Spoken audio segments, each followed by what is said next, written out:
Rinpoche? Yes, yes.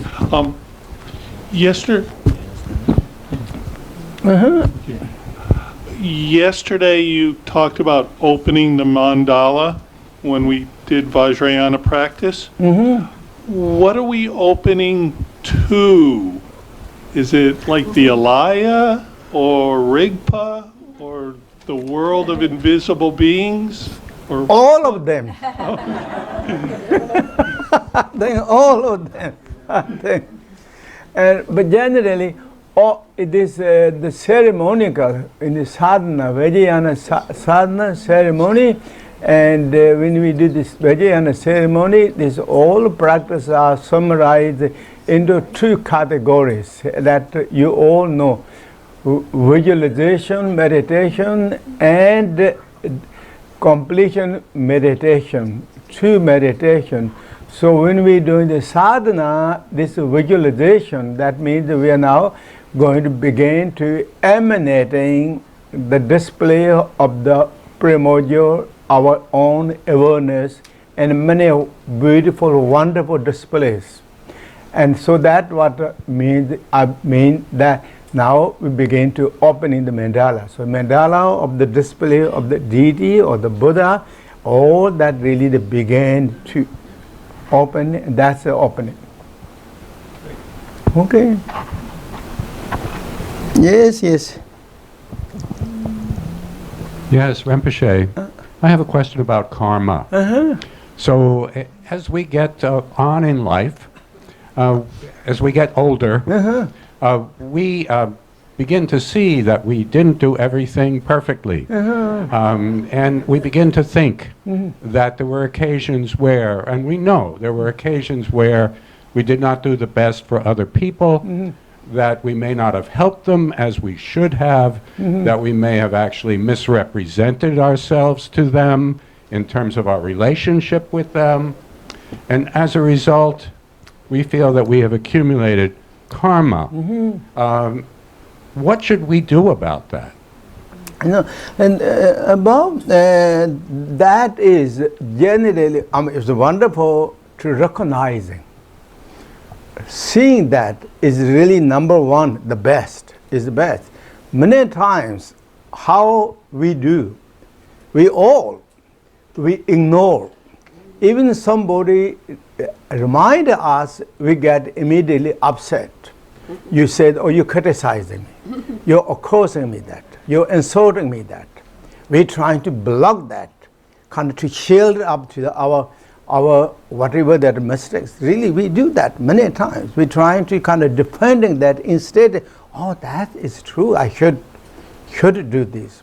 So when we recognize, it is so wonderful. Number one is really recognitions. Once we recognize that, then like such as many different ways to purify that. And such as then practice of the Vajrayana according to teaching that said. And those are then in the teaching said 4 powers. Power of the visualization or the meditation on the Vajrayana, and the power of the recognitions, recognize that, and the power of the uprooting, that I'm going to really clean that.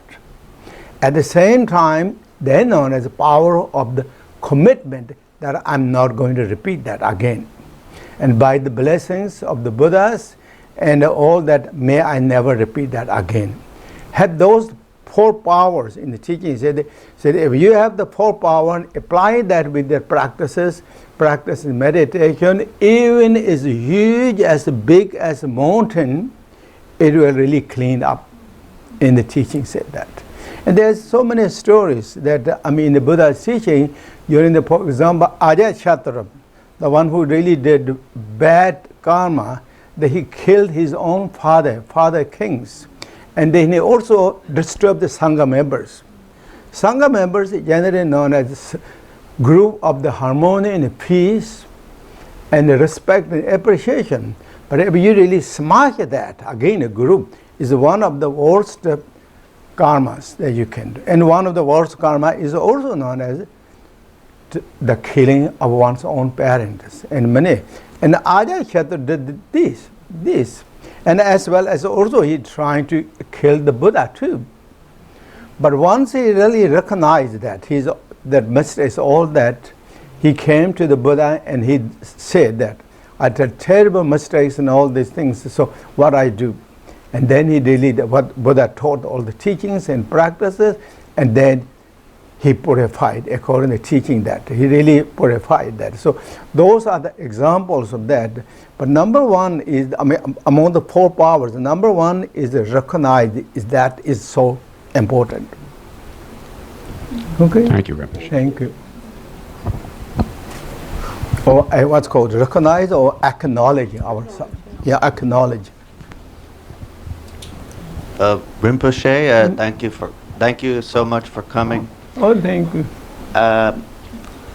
There are thousands of teachers just in the United States, and then many more teachings. And there are teachers, of course, who are not the Buddha. Is it a mistake to look at a teacher who is not the Buddha as the Buddha? Is it a mistake to look at a teacher as a Buddha when he's not? That is, it depends. Ever you have, it depends on individuals. Ever you have really strong devotions, is a question about the devotions. If you have the strong devotion, then seeing teacher as a Buddha, then it's okay. It's okay. But otherwise, always do the intellectual way. Intellectual way, examine the teacher and teacher's activity, teacher's teaching, and follow the teaching. So what if we follow the intellectual way, what the gracious teacher Buddha Shakyamuni said, don't trust it on the person, but trust it on the teaching. So trust it on the teaching. But teaching also, don't trust teaching on the word, W-O-R-D, word, but trust it on the meaning of the word. And also not meaning of the meaning, also not just trust the meaning of the relative level, but the meaning of the absolute level. Trust on the meaning of the absolute level.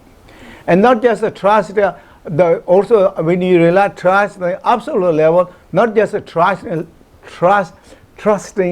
on the like conceptual level, but trust on the non-conceptual way. Those are the more intellectual way, and that is the very good approach and stable. Then once you really develop the strong devotion and that, then you can have the teacher as a Buddha, but it's develop the good strong confidence and good practices and relying on the Dharma or the symbol, relying on the Dharma is more important than relying on the individuals. Thank you. Okay. Yes. Rinpoche, you and many great masters have often said each Buddha contains all other Buddhas, each wisdom contains all wisdoms. But this question is about the five Dhyani Buddhas and Buddha families. So we who have taken refuge in this lineage all are members of the Pema family. We have Dharma names that are Pema, this and that. So my smallest question is, I've never heard the word Dhyani translated. Is it possible to translate? If so, what's a good translation? Five Dyani translated as in Tibet or in English, I think it's a family. Ah, all right. Yeah. Thank you. Yeah. And secondly, is it as simple as all Nyingma lineage practitioners are members of the Pema family, all Kagyus or Karma, or is it not quite that simple? No. That is, I mean, there could be, but it's not exactly that way. Oh. Pema family, as you said, in the teachings said that generally all Buddhas are because it contains all other Buddhas. What that actually really means that each of Buddhas, the nature is all Buddhas. Nature of their wisdoms. And not just only all the Buddhas, even our nature of the mind is nature of all the Buddhas. What that also means, what is nature of the Buddha? Nature of Buddha is loving kindness, compassion, and wisdoms. That is really nature of the Buddhas. That is really ultimate state of the Buddhas. So our love, our compassion, our wisdom, not disturbed by the duality, is nature of the enlightenment. That enlightenment of the Buddhas, that's why gracious teacher Buddha said that every living being has the same potential or the nature as I do. Do that. So therefore all that. So now Pema family, for example, Pema family is, in the Pema family level, Pema family embodiment of all 5 Dhyani Buddhas. Pema family is not just a Pema family, but Pema family of the Buddha family. Pema family of the Vajrayana family. Pema family of the Renna family. Pema family of the Pema family. Pema family of the Karma families. So within the Pema family is embodiment of all five Dhyani Buddhas, or not just all the Buddhas. So that's really how it is. But then again, highlighted, represented that highway, and then Amitabha represented more Pema family, and Vajrasattva represented more Vajra family, Rena Samba represented more Rena family, and so forth. Those are just highlighted status, but reality level is really the same nature. They all represent all. Thank you. Okay. Thank you. Good morning, Rinpoche. Yes. There we go. Yeah. Thank you. I consider this to be a really tough question, and it pertains to daily practice. If you look in the root text on page 21, Okay, thank you. Again, can Roman numeral XX1. Thank you. Yeah, thank you. I'll look. The booklet. Because. Oh, thank you. Well, I could read the sentence. No, because you please read that me in Tibet. Oh, in Tibetan. Danke bitte. Ik heiße Kevin. Oh wow! Arigato.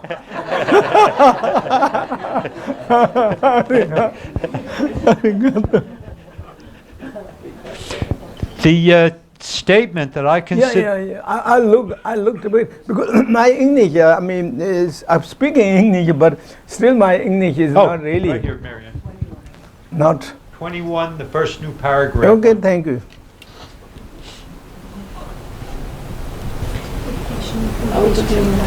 Thank you. Yeah, thank you. Yeah, you tell, please. Yeah, you now you say. To enter the path of Dharma, it is not enough to adopt its outer appearances. We have to sever all ties to desirable things and to activities limited to this life. I believe that's a tough one. I think I underestimated that one. I think it is a piece of cake if you can do. If you can do. Exactly. It's a piece of a cake. Perfect response. I'm just going to point out that it does make it difficult to be a bodhisattva and to go into a cave and live for 30 years. Yeah. But I accept the answer. If you can do it, it is a piece of cake. And I thank you very much for that wisdom. Thank you, sir. No, but this is, of course, really, as you said, it's tough. Definitely tough to everyone. But it's not that it's something that we're going to eliminate it immediately. We can do this. But we're going to keep the courage and the commitment and our kind of like a destination. Keep this our goal. So we're going to work continually on this again and again, and gradually our attachment, the unhealthy attachment, transforming to the good attachment, that love and kindness, the compassion, joy and appreciation, and then power of that, then this unnecessary, those all kind of mundane, very unhealthy attachment that we really do, and that will be eliminated and develop more and more. More than this, the good attitude, good qualities, and then that when that happened, then it transformed all that into, when you meditate and practice, it transformed into then equanimity status. Equanimity status. So then we don't really have to be kind of like concerned with this and that things, kind of like back and forth, but all is just that is just our mind. Is nothing else, and our mind is that nature is, as in this teaching mentioned, is emptiness, openness, is just a fullness, infinite freedom state. So then we don't have to caught too much on this status. So that is the what really is explaining that. But at the beginning time, that we should try to keep really courage and strong, so that we don't caught by always with this unnecessary mundane kind of attachment, bonding this situation. That's what really it means. Yes.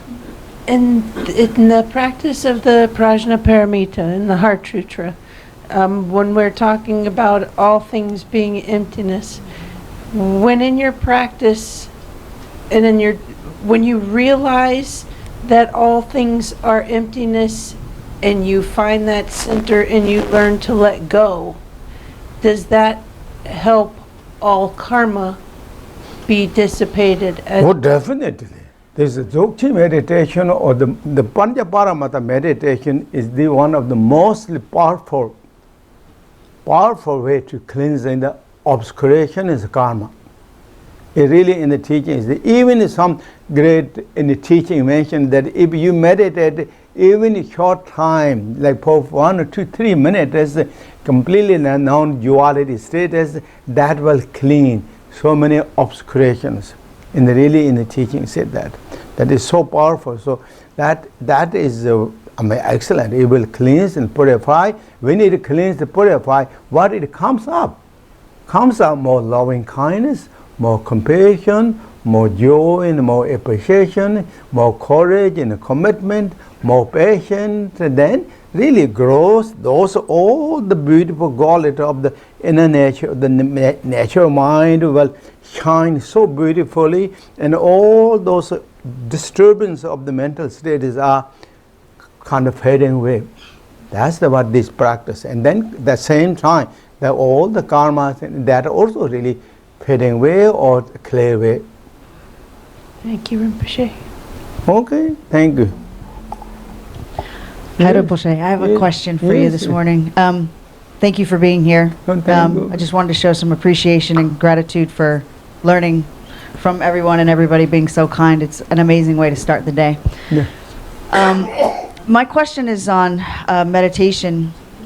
Do you have, I guess, some good advice on calming an incredibly overactive mind? Because when I meditate sometimes after I'm done, I feel so frustrated when I just can't. It seems like I'm trying to tame a wild horse that I have no control over. Mm-hmm. And then other days, it's very productive, but lately, so do you have any good advice for really how to tame a horse? That really happened to everyone, not just you or somebody, particularly in the beginning time.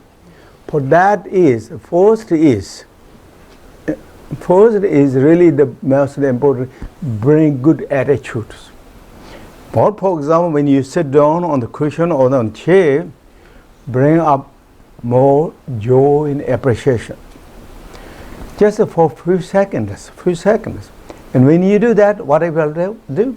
It will really unnecessary thought, those all busyness, turbulence will calm down. Then more also love and kindness compare thought. wishing good things for all living beings, and include, of course, yourself too. Really good wishes, kind of just wishing that for a short time. And again, that is one of the very powerful way to calm down that busyness, unnecessary, that the wild horse to bring down, really down that. And then after that, feel strong if you feel closeness. If it's okay with you, comfortable with you, feel very closeness with Buddha. Buddha, or that right in front, Buddha is meditating. Meditating, sitting down, right in front of you.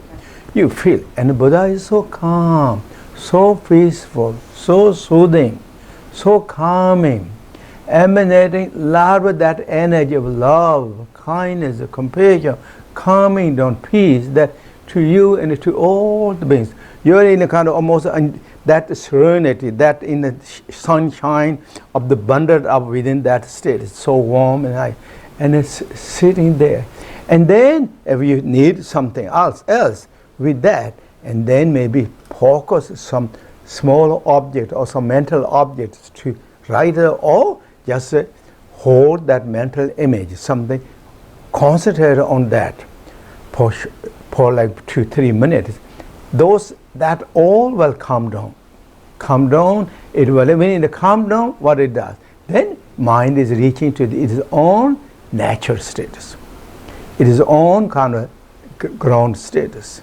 So those are, then do that, sitting that way for whatever your times, and also kind of like, again, activate a good thought, intention, bring more joy and appreciation, more compassion, thought for everyone, for even a few seconds or for 1 minute, and then it's good. And then that carry that energy. I mean, when you're in the world, once in a while throughout the daytime, don't completely forget.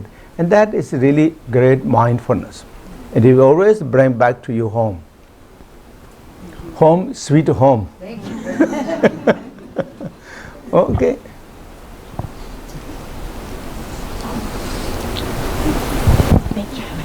Thank you so much, Rinpoche. Thank you. As we close this season, we are so grateful that we have had you sitting here, and we picture you here, and we carry you with us.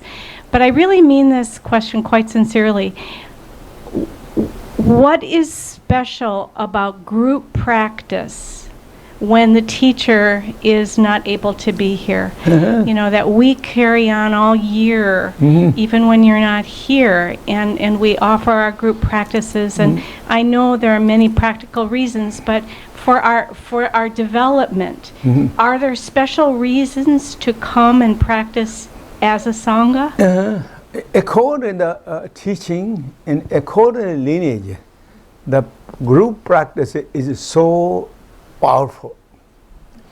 And what is called 3 jewels: Buddha, Dharma, and Sangha. And the Buddha, I think you all know. Dharma, you all know. Sangha means group, harmonious group. Sangha, of course, we can call one individual Sangha members, but really to make Sangha is group. Gindu means group. Sangha means group. So, what in the teaching you say that? You say that if you have the 4 individuals practicing together, that is known as Sangha, noble Sanghas. Practice. They are all meditative practice. 1 person is good, 2 person is good, but if 4 people individually is practicing together, that become really the true Sangha members. And then in the teaching say that also 1 Sangha member, whatever the realization has, that is 1. But if you have 2, added 2. If you have 3, added 3. If 4, then added 4. So then it becomes the $1. Otherwise, it's just a quarter, which is important, of course, important, a quarter. And 1 stage in the teaching, you say that 1 broom in the now maybe here vacuum and all those things, but broom, of course, is the how to clean the rooms in ancient time by broom, brooming. But one is not broom, but one that stay is not important. Is not going to clean so much. But if the 2, 3, 4 is joined, then it's become the really broom. Then you can clean. You can clean. So according to the teaching, if you gather all that Sangha members get together and practice harmony peacefully, is really very powerful.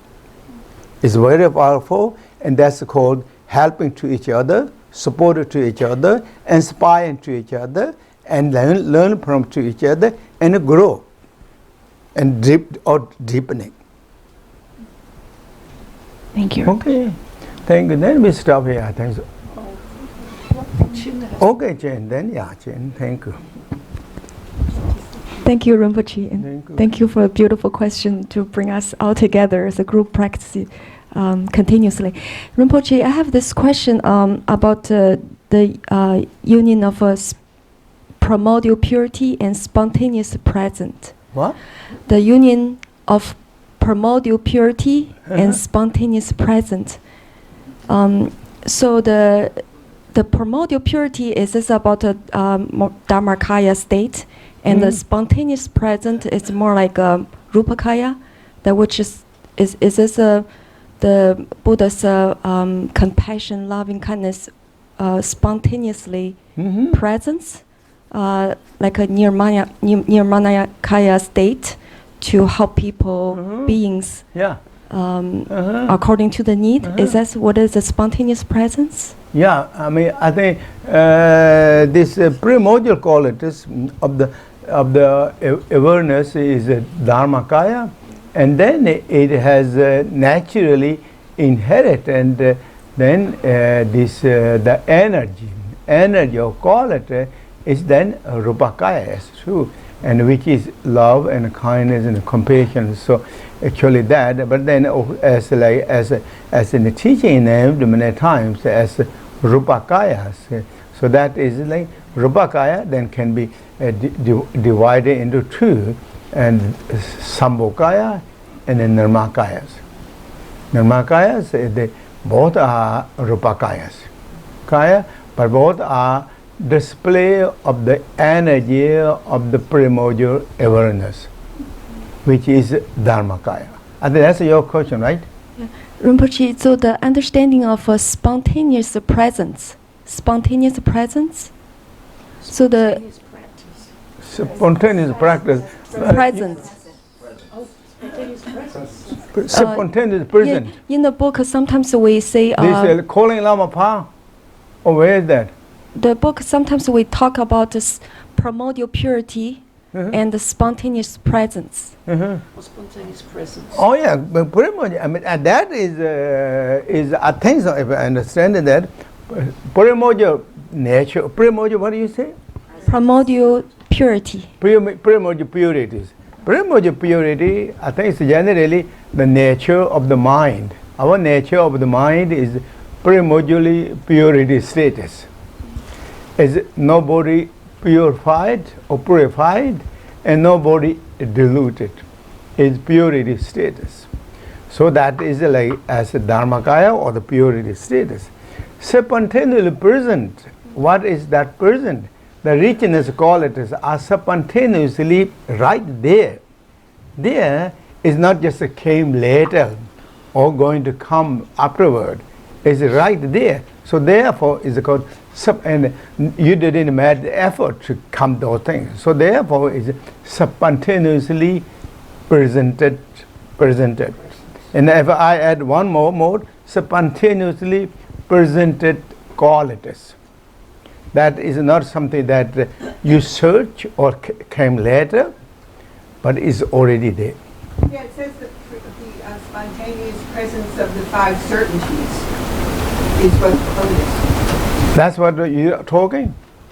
So Rinpoche, the spontaneous presence, that's the quality of a Buddha once we become enlightened. Yeah, so that's that quality is right there as being spontaneous presence to help beings. Yeah, that is this person spontaneously presented the qualities is Buddha's qualities. Enlightenment qualities is not something developed. But according to the teaching, Buddha's realization, the qualities are begin to shine as we purify our mistakes. It began to shine again and again.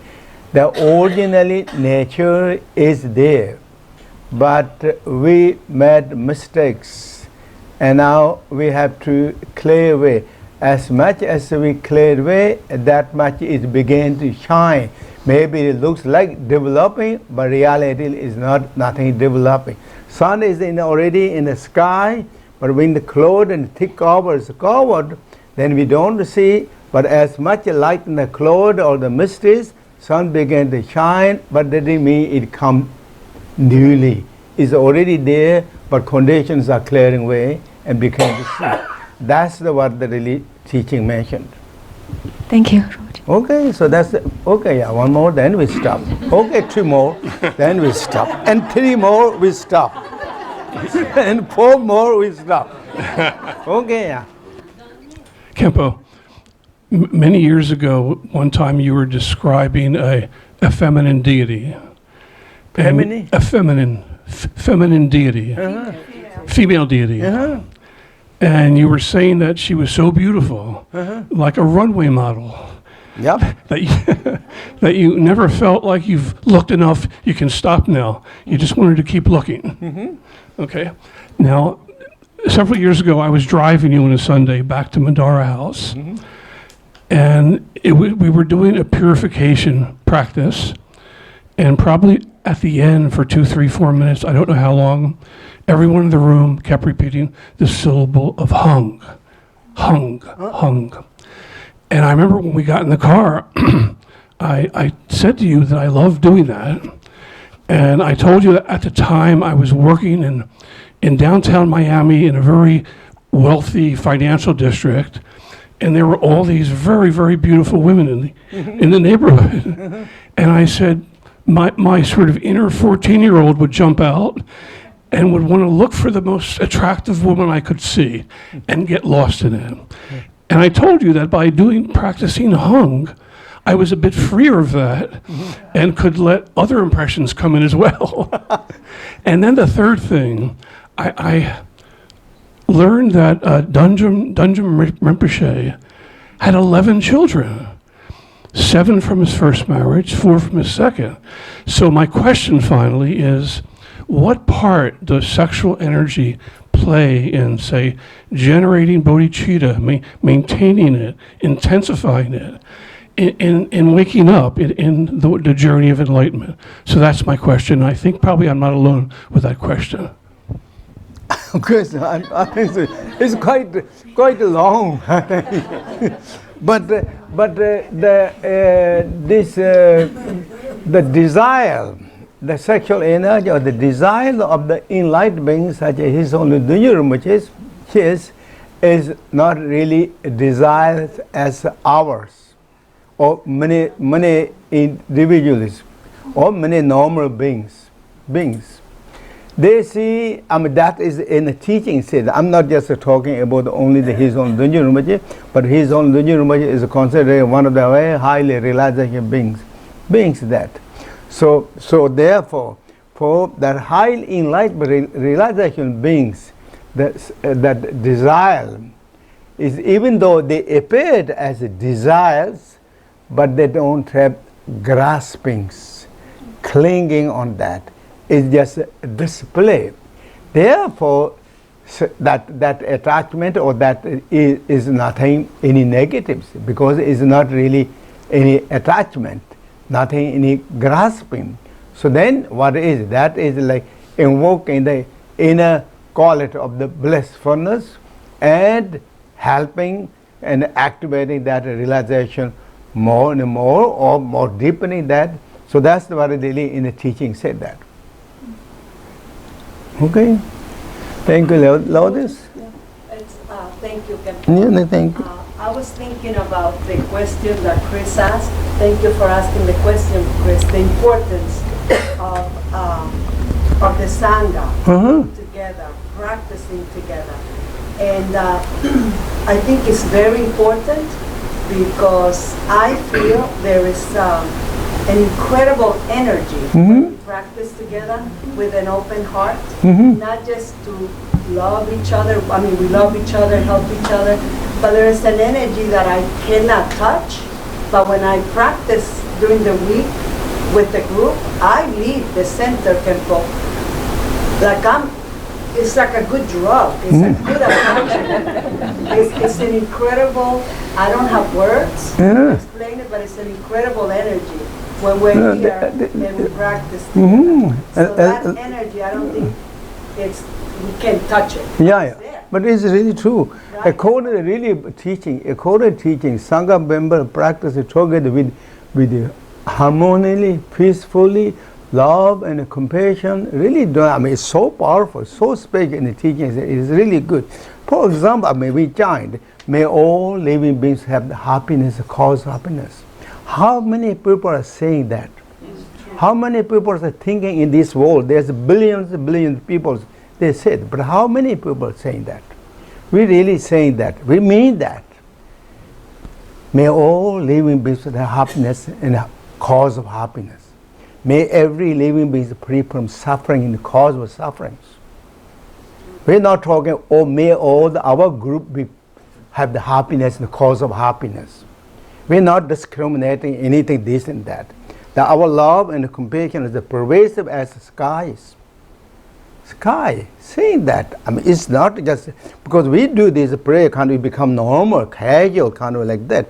But reality level is so precious, so powerful, so nugget. And when we join that together, the group, oh gosh, that ripple energy, the invisible energy is swinging really according to the teaching. Teaching is going. This is part of the practice of the bodhicitta. That's what the Buddha taught. Then we relax and calm and peaceful. What we're not saying, I'm the great, I'm the best, and this. We're not. We relax, calming down everything. Relax in the natural state, just so ordinary, so simple, so basic. Down to the earth, completely, really nothing bumpy, this and that clashing. So powerful. So it is really powerful according to teaching, and that's why it cleanses and purifies all those. So it becomes really beautiful. It benefits to us. It benefits to the other beings, and that's the one thing the great we can do in our lives. Of course, we can do a lot of beautiful things in the life, but to kind of like to touch to our really core heart, such we can do and do together. And then of course individually also keep that up. It's just really wonderful and beautiful. That's what it is also in the teaching said too. Thank you. Okay, thank you everyone. Thank you very much everyone coming and participate. Thank you.